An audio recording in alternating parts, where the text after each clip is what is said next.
L'irruption brutale de ChatGPT en novembre 2022 a bouleversé l'univers de la technologie. Immédiatement, des millions d'internautes ont eu accès à un super assistant personnel, gratuit et d'apparence omniscient. Et très vite, Google, Microsoft et des sociétés moins connues ont eux aussi lancé des services similaires.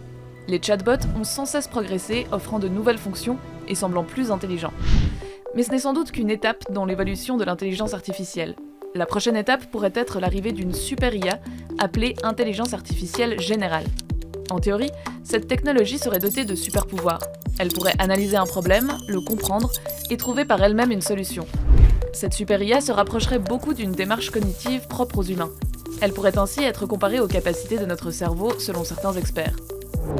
On le voit, il y a beaucoup de conditionnels autour de cette technologie.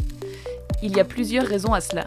D'abord, scientifiques, entrepreneurs et dirigeants des empires du numérique n'ont pas la même définition de cette super IA. Ensuite, la technologie évolue si vite que les prédictions sont très hasardeuses. Récemment, Jensen Huang, le directeur de Nvidia, a livré ses prévisions. Selon le dirigeant du fabricant de puces, une certaine forme d'intelligence artificielle générale pourrait être atteinte d'ici 5 ans. À ce moment-là, les systèmes seront capables de réussir tous les tests les plus compliqués, des tests que seuls maîtrisent aujourd'hui les humains. Nvidia a un intérêt direct dans cette course à cette super IA puisqu'il est le champion de ces puces. Début 2024, la société a atteint les 2000 milliards de valorisation boursière. Au début de l'année, c'est Mark Zuckerberg qui s'exprimait déjà sur ce sujet. Le directeur de Meta, le groupe qui chapeaute notamment Facebook, Instagram et WhatsApp, affirmait ceci. « Nous sommes arrivés à la conclusion que pour construire les produits que nous voulons, nous devons créer de l'intelligence générale. » Mark Zuckerberg ajoutait « Je pense qu'il est important de le faire savoir parce que beaucoup des meilleurs chercheurs veulent travailler sur des problèmes plus ambitieux. » En même temps, le directeur de Meta montre ses muscles.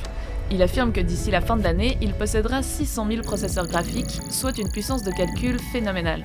Cette capacité de calcul lui permettra de développer des modèles d'IA plus perfectionnés et de créer de nouveaux services. Lesquels ? Impossible à dire pour le moment. Remontons un peu le temps. L'automne dernier, c'est le directeur de DeepMind, la société de Google spécialisée dans l'IA, qui parlait d'intelligence artificielle générale. Selon Demi Assabi, jusqu'à présent, notre cerveau est la seule entité, dans l'univers, capable d'intelligence générale. On pourra imiter toutes ces capacités d'ici peu, je ne serais pas surpris que cette IA générale soit créée durant la prochaine décennie.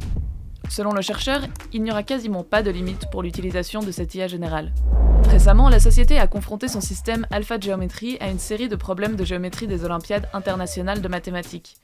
AlphaGeometry a obtenu un score de 83%, un résultat proche de celle des médaillés d'or de la compétition. On le voit, chacun y va de ses prédictions, mais personne n'a de certitude. Certaines entreprises utilisent l'intelligence artificielle générale comme un argument marketing, d'autres pour attirer des talents. N'oublions pas que l'on ne sait pas non plus ce que prépare OpenAI. Selon les rumeurs, l'entreprise dirigée par Sam Altman serait proche de la création d'une super IA. À suivre de très près ces prochains mois. Le temps.